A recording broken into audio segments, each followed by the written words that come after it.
भगवान श्री कृष्ण का बाल्यकाल अद्भुत लीलाओं से परिपूर्ण है। उनके जीवन की ऐसी ही एक घटना है पूतना का वध। यह घटना उनकी दिव्य शक्ति और बाल्यकाल की अद्भुत लीलाओं का प्रमाण है। अगर आप हमारे चैनल पर नए हैं तो कृपया सब्सक्राइब करें ताकि आप हमारे साथ जुड़ सकें। आइए शुरू करते हैं। कंस मथुरा का क्रूर राजा अपनी बहन देवकी के 8वें पुत्र से बहुत भयभीत था। उसे एक भविष्यवाणी के अनुसार पता चला था कि देवकी का 8वां पुत्र उसका संहार करेगा। इस डर से कंस ने देवकी और वासुदेव को कारागार में बंद कर दिया और उनके हर नवजात शिशु की हत्या का आदेश दिया।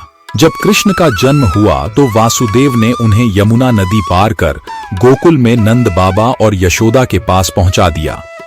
जब कंस को यह पता चला कि देवकी का 8वां पुत्र जीवित है और गोकुल में पल रहा है, तो उसने उसे मारने के लिए पूतना नामक एक भयंकर राक्षसी को भेजा। पूतना विशालकाय और भयानक रूप वाली राक्षसी थी।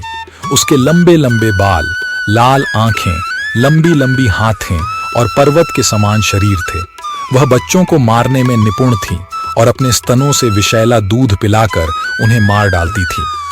पूतना ने अपने असली राक्षसी रूप को छिपाकर एक सुंदर स्त्री का रूप धारण कर लिया। उसने गोकुल में प्रवेश किया और अपनी सुंदरता और मोहक व्यक्तित्व से गांव वासियों को प्रभावित कर दिया और अपने विषैले स्तनों से शिशुओं को स्तनपान कराने लगी। अनेक शिशु उसके विषैले दूध का शिकार बने। पूतना ने कृष्ण को मारने की योजना बनाई। उसने कृष्ण को गोद में उठाया और उन्हें दूध पिलाने लगी। उसके स्तनों में विष था जिससे वह कृष्ण को मारने की कोशिश कर रही थी, लेकिन कृष्ण साधारण बालक नहीं थे। उन्होंने पूतना के स्तन का पान किया जिससे उसकी सारी शक्ति समाप्त हो गई। उन्होंने न केवल पूतना के विषैले दूध का पान किया बल्कि उसके प्राणों का भी पान करके उसका वध कर दिया। कृष्ण के द्वारा वध होने के बाद पूतना को मोक्ष प्राप्त हुआ और पुनः रत्नमाला के रूप में आ गई। अपने पिता राजा बलि के साथ सुतल लोक में चली गई, जहां उसने शांति और सुख का अनुभव किया। पूतना की मृत्यु के बाद उसका शरीर विशाल पर्वत के समान प्रतीत हो रहा था। उसके विशाल शरीर को देखकर गोकुलवासी भयभीत हो गए, लेकिन जब उन्होंने देखा कि कृष्ण सुरक्षित और हंसते हुए हैं तो उनकी खुशी का ठिकाना नहीं रहा। यशोदा और नंद बाबा ने कृष्ण को हृदय से लगाया और भगवान का धन्यवाद किया। इस घटना ने कृष्ण की दिव्यता और उनकी अद्भुत शक्ति का प्रमाण दिया, जिससे वे गोकुलवासियों के लिए और भी प्रिय बन गए। पूतना का पिछला जन्म। पूतना का पिछला जन्म राजा बलि की पुत्री रत्नमाला के रूप में था। यह कथा वामन अवतार से जुड़ी है। जब भगवान विष्णु ने वामन अवतार लेकर राजा बलि से 3 पग भूमि मांगी तो वामन के रूप में भगवान को देखकर रत्नमाला की ममता जाग उठी। उसने इच्छा व्यक्त की कि वह वामन रूपी बालक को अपने पुत्र के रूप में पाकर उसे स्तनपान कराए।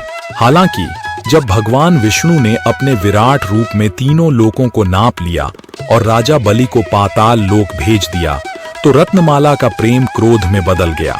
उसने सोचा कि अगर उसे यह बालक पुत्र के रूप में मिलता तो वह उसे विष देकर मार देती। भगवान विष्णु ने उसकी दोनों इच्छाओं को स्वीकार किया। इस प्रकार रत्नमाला को अगले जन्म में पूतना राक्षसी के रूप में जन्म लेना पड़ा। यह पूतना राक्षसी के वध की कथा है, जो भगवान कृष्ण की बाल्यकाल की एक महत्वपूर्ण घटना है। इस घटना से यह स्पष्ट हो गया कि कृष्ण साधारण बालक नहीं, बल्कि स्वयं भगवान विष्णु के अवतार हैं और उनकी लीलाएं अद्भुत और दिव्य हैं। इसी तरह के वीडियो के लिए चैनल में जुड़े रहिए। पसंद आया तो लाइक, कमेंट, शेयर कीजिए। धन्यवाद।